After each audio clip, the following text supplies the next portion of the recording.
Corona के कहर का अंदाजा इस बात से लगाया जा सकता है कि हॉस्पिटल में बेड की किल्लत के बाद अब रेमडेसिविर के इंजेक्शन के लिए भी हाहाकार मचा हुआ है। एक इंजेक्शन के लिए लोग सुबह से लाइन में लग रहे हैं, कतारों में लग रहे हैं। लोग अपने किसी न किसी रिश्तेदार को महामारी से बचाने के लिए घंटों धूप में तप रहे हैं। भीड़ इतनी हो गई है कि धक्का मुक्की की स्थिति बन रही है। पुलिस तक को आकर यहां स्थिति को संभालना पड़ रहा है और दुकान पर यह लिख दिया गया है, नोटिस लगा दिया गया है दुकान पर कि रेमडेसिविर इंजेक्शन का स्टॉक अभी नहीं है, खत्म हो गया है, दवाई आने पर आपको मिलेगी।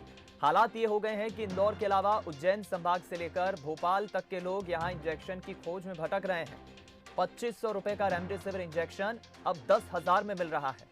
इंदौर कलेक्टर मनीष सिंह का कहना है कि गुजरात और महाराष्ट्र से इंजेक्शन नहीं मिल रहा है, जिसकी वजह से ये हालात हैं और जो क्वांटिटी आती थी उस क्वांटिटी में भी कमी आई है। का पहला बिंदु लिया जाए तो ये बात सही है कि शॉर्टेज हुई है।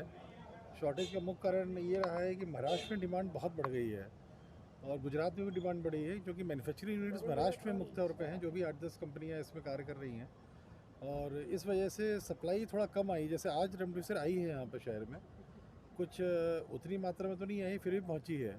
राज्य शासन भी अपने लेवल पे सीधे खरीद रहा है सभी कंपनियों से।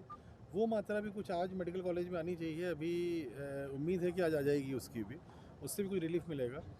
तो मेनली महाराष्ट्र में बहुत ज़्यादा संख्या में डिमांड हो जाने की, स्थानीय जो वहाँ का सरकार है और शासन है, उन्होंने अपने यहाँ पर उसको रोका है और डिलीवरी में थोड़ा इश्यूज़ आ रहे हैं।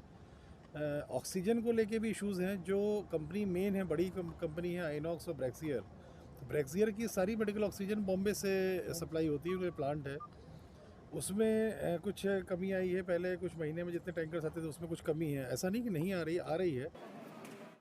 इधर सीएम शिवराज सिंह चौहान ने कहा है कि सरकार रेमडेसिविर इंजेक्शन खरीदेगी और गरीबों को मुफ्त में इंजेक्शन भी लगवाएगी। इसके साथ ही गाइडलाइंस बनाने की भी बात कही है।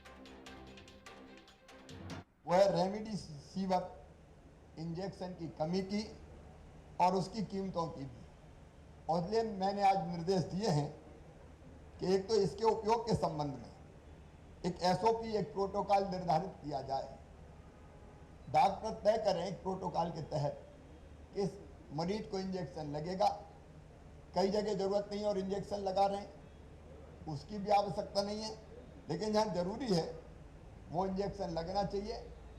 और इसका अभाव दूर करने के लिए सरकारी स्तर पर इसकी खरीद कर ली जाए, ये निर्देश मैंने आज दिया है, ताकि हम जो गरीब हैं, मध्यम वर्गीय हैं, उनको निःशुल्क इस इंजेक्शन को लगवाने की व्यवस्था कर सकें। चलिए, इस खबर पर ज्यादा बातचीत और जानकारी के लिए हम रुक करेंगे। इंदौर से हमारे संवाददाता अखिलेश सेन इस वक्त हमारे साथ लाइव जुड़ गए।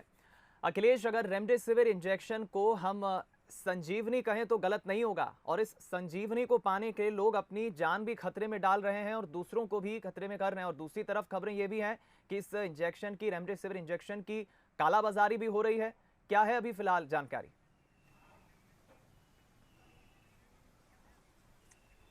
बिल्कुल दीपक, कहा जा सकता है कि जिस समय जो रेमडेसिविर इंजेक्शन है वो किसी संजीवनी से कम नहीं है और उसी को लेकर लगातार हाहाकार मचा हुआ है।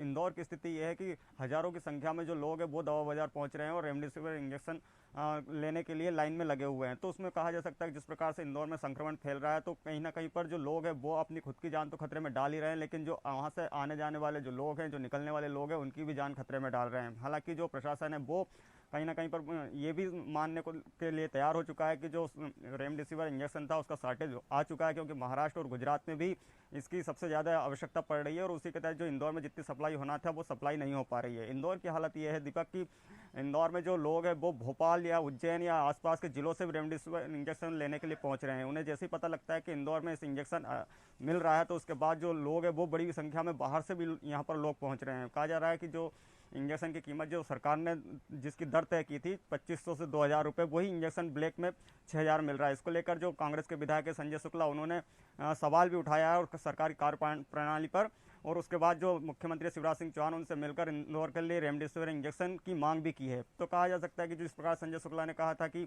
आप इंजेक्शन उपलब्ध करा दीजिए, बाकी जो पैसे हैं वो खुद के उससे दे देंगे। तो कहा जा सकता है कि लगातार कोरोना संक्रमण की दर बढ़ती जा रही है। इंदौर में आज की अगर बात करें तो 898 ऐसे संक्रमित मरीज है जो निकलकर सामने आए। हालांकि जो इंदौर में 6000 इंजेक्शन की अभी फिलहाल में जो सरकारी की गाइडलाइन अगर देखी जाए तो उनका कहना है 6000 इंजेक्शन की रोज इंदौर को आवश्यकता पड़ रही है। हालांकि जो कालाबाजारी है उसको लेकर जो इंदौर के कलेक्टर मनीष सिंह उन्होंने भी साफ तौर पर स्पष्ट कर दिया कि अगर कोई भी कालाबाजारी करते हुए दिखाई दिया गया, पकड़ाया गया, उसको उसके ऊपर तुरंत कार्रवाई की जाएगी और उसके मेडिकल को सील कर दिया जाएगा। हालांकि अभी जो बात सामने आई थी इसमें ये कहा जा रहा था कि जो 2000 का इंजेक्शन है वो 6000 रुपये में मिल रहा है या 10,000 रुपये में मिल रहा है, तो ये बात भी कालाबाजारी की भी लगातार इंदौर से सामने आती है। तो अभी देखना होगा कि दीपक किस प्रकार से जो प्रशासन है वो जो इंजेक्शन है वो उपलब्ध करवाता है। हालांकि ठीक कहा अखिलेश आपने कि चलिए प्रशासन तो जरूर मुस्तैदी से काम कर रहा है, लेकिन हम ये भी देख रहे हैं अखिलेश कि इंदौर में किल्लत का असर पूरे मध्य प्रदेश में पड़ रहा है और अलग अलग जिलों को दवाइयां भी पहुंचती है इंदौर से, तो ये एक बड़ा इफेक्ट हो रहा है। आपका बहुत बहुत धन्यवाद बातचीत के लिए, इस खबर पर हमारे साथ जुड़ने के लिए।